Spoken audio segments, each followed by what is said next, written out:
Hello class, it's Mrs. Mabry. I'm here today to talk to you about the parts of a circle. So these are the basics that you should know, the basics of circles. And basically this whole clip is about terminology and things that you'll see in a circle, not so much about any problem solving. There's a lot of terms that goes with this unit, so I thought it'd be good to talk about these things up front. So let's start with the basic points, segments, and lines that you'll see in a circle. First of all, a circle like this would be, or any circle for that matter, would be named by its center. Let's say it had an O in there. We would call this circle O. It'd be written like this, circle O, or sometimes they may use a circle with a little dot in it and call it circle O like that. So the circle O named by its center. The center is the first point that you'll need to know inside of this circle. The center is at O. It's the first point that is important to us. Now let's talk about some segments that will be important to us. Segments I'm going to do all in this blue color to kind of distinguish it from other things. So you have the segment, the radius,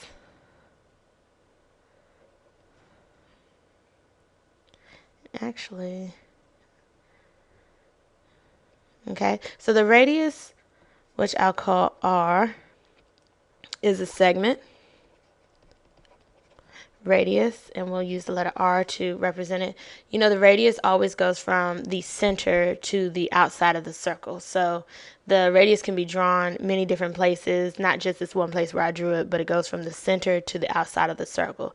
And then twice the length of the radius is what we call our diameter, which we'll use a D to represent. I'm just going to extend my radius on the other side, and I'll use an arrow to denote that it goes all the way across. So the diameter is twice the size of the radius. This is nothing new to you. And the final segment that will be important to us, which the diameter is a type of this, is called a chord. Chord, we don't have a letter for it, but let's just say a chord. I could draw one. Let's make this line from one endpoint on the circle to another endpoint. This would be considered a chord. Oops. I'm going to write the word chord over it so you'll know that this is the chord.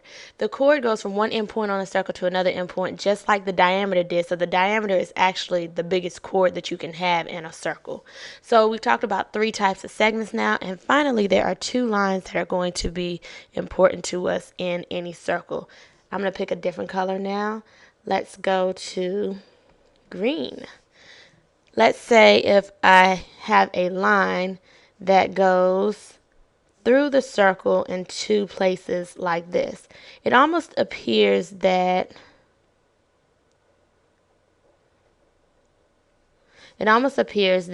this chord, this line is a chord that has just been extended far. You could think of it like that, and the name of it is a secant. Secant line. A secant line is like an extended chord. It does touch like a chord in two places, but it goes all the way through the circle. And the final line that'll be important to us will be the tangent line. Tangent, spelled just the same way, and it doesn't necessarily, this kind of appears to be parallel. It doesn't have to be parallel to the secant. I'm just placing it on the bottom. Right, so this is our tangent line. The tangent line touches at one place as opposed to two. Oops, I did something funny there. The tangent line appears at one, it goes through one point as opposed to two. It's on the outside of the circle, and that point where it goes through is the point of tangency. The point of tangency, this is the tangent line, and this is the secant line. Okay, those are the important points, segments, and lines in a circle. If you need to pause for a second, go ahead to make sure that you have all that written down. I'm going to move forward on account of time. Let's clear this out and talk about the outside of our circle. So every circle, let's undo that. I want my circle to be in black. every circle that you have, there we go, every circle that you have has an outside. The outside of the circle, what I'm going to call around the circle, is what we're looking at now. It has arcs on the outside of the circle. So the first or the main word that we're really talking about here is an arc. An arc is just a piece of a circle. If you can imagine this is where a rubber band and you were to cut it out, then you would have a piece of the circle and be an arc. Let me go ahead and first off, this will still be circle O. And I'm going to draw a diameter across the circle. It's not perfect there, but and then radius right here. Let's put some points on our circle, like A is there, this is B, this is C, and let's have a point D right here. Circle O, and arcs are pieces of the circle. You have three classifications, kind of like you have an acute, obtuse, right, straight angles, that kind of thing. You have the same type of classifications for arcs on a circle. And we're talking about the outside here, like the piece around the outside. And so let's talk about the classification. So you can have a minor arc, like arc AB. Alright, I can turn that around and say BA as well. Order does not matter here. So arc AB or BA would be considered minor arcs. Would be considered a minor arc. Or let me say arc BC or CB. That is also a minor arc. People may be confused by that because they'll say, well, wait a minute, BC looks kind of wide. Well, to be a minor arc, this is a minor arc right here in yellow. I'll do minor arc. I'll underline that. On this side as well is a minor arc, BC. These are minor arcs because they are less than half of the circle. So the minor arcs need to be less than half of the circle. Sometimes BC gets confused for a major arc because it appears to be a part of this angle BOC, which would be an obtuse angle. Well, actually it's half of a circle, so it's also a minor arc. Okay? I can then take a look at the next type. The next type is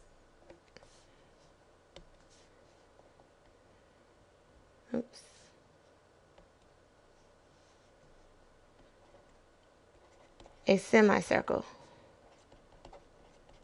A semi means half, or a half circle. Half circles are no longer named with 2 letters, they are named with 3. So for example, if you put arc AB together with arc BC, you would have arc ABC. That would be a semicircle. You need 3 letters to name the semicircle. Let's do it in purple. Semicircle goes arc ABC like that. I could have also said arc ADC or CDA because that is half of the circle. All right. Half of the circle, just like the straight angle is 180 degrees, half of the circle there, this would have a measure of 180 degrees. Whatever these angles would be here, for the minor arcs, those arcs would have those same measures. We'll talk about the difference between the arc measure and the arc length in another video, but they have degree measurements just like the angles do. And our final type of classification, and we'll close this off, is the major arc.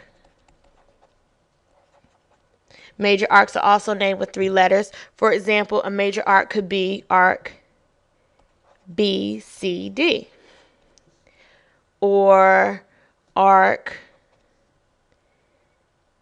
DAC. I've named those with 3 letters, and it goes over more than half of the circle. Let me use just an outline here in this turquoise color for the major arcs.